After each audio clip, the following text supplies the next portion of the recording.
If you're dreaming about studying abroad, then you are at the right place because today I'm going to delve into all the English proficiency exams that can open your doors to the universities around the globe. Whether you're dreaming about Canada, UK, USA, Australia, or New Zealand, or any other country, knowing which exam can take you towards your dream university is the first step. Hello everyone, my name is Randeep Kapoor and I'm your English mentor. I have helped thousands of students and helped them to clear their English proficiency exams, and I can help you too. So what are these English proficiency exams? These are essential for the non-native English speakers and these are required by your university to get you admission there. So which are the most popular ones? The most popular ones are TOEFL, IELTS, PT, Duolingo and CELPIP. So the million-dollar question is that which exam is right for me and what are the features of different exams. Now starting with the first exam, that is TOEFL. The full form is Test of English as a Foreign Language.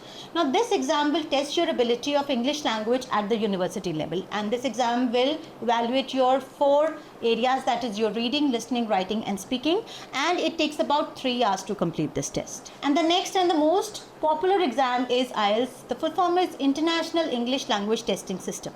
Now this exam has 2 sections. One is the general exam and the other is the academic exam. So IELTS academic is for the students who want to pursue higher education in the foreign countries, whereas the general exam is for the students who are applying for the work visa or for the immigration purpose. And in both these exams, your 4 skills, that is your reading, listening, writing and speaking, are judged.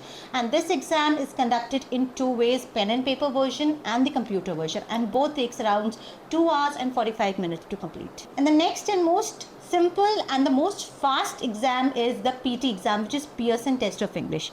Now you will get the results in just 48 hours and it takes about 2 hours to complete this test. Again, all the 4 skills, that reading, listening, writing and speaking, are evaluated in this, but it's a completely computer based exam and comparatively easier than these 2 exams. Another emerging exam is the Duolingo exam. Now this test is again entirely online, and another big feature of this exam is that you can give this exam in the comfort of your home. You just need a camera and a microphone and you can give your exam there also. This exam is approximately of 1 hour, and again your 4 skills are being evaluated in this exam. This is again a very easy exam. And Duolingo is accepted in USA, Canada and in the other countries too, depending on the university and the course which you are applying. And the next exam is CELPIP, which is Canadian English Language Proficiency Index Program.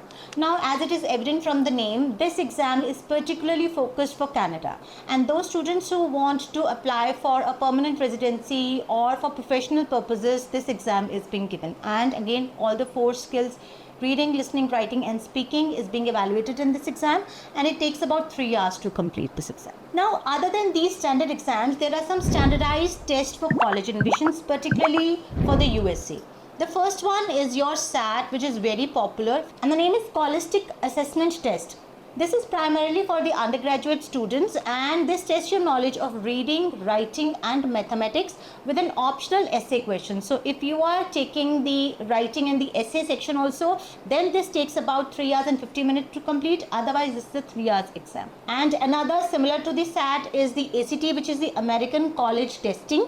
This is similar to SAT. The only thing is that it covers different sections like English, maths, reading and science is being evaluated in this, and it takes about 2 hours and 55 minutes to complete. And if you're taking the writing section also, then it takes about just over 3.5 hours to complete. Now what is the difference between SAT and ACT? Both exams are almost similar. It's just that those students who have the stronger mathematical skills, they can go in for a SAT exam, and those who have an English skills better, they can go in for an ACT exam. Now these 2 exams for the undergraduate students. Now for the graduate students, the exam is Graduate Record Examination, that is the GRE exam.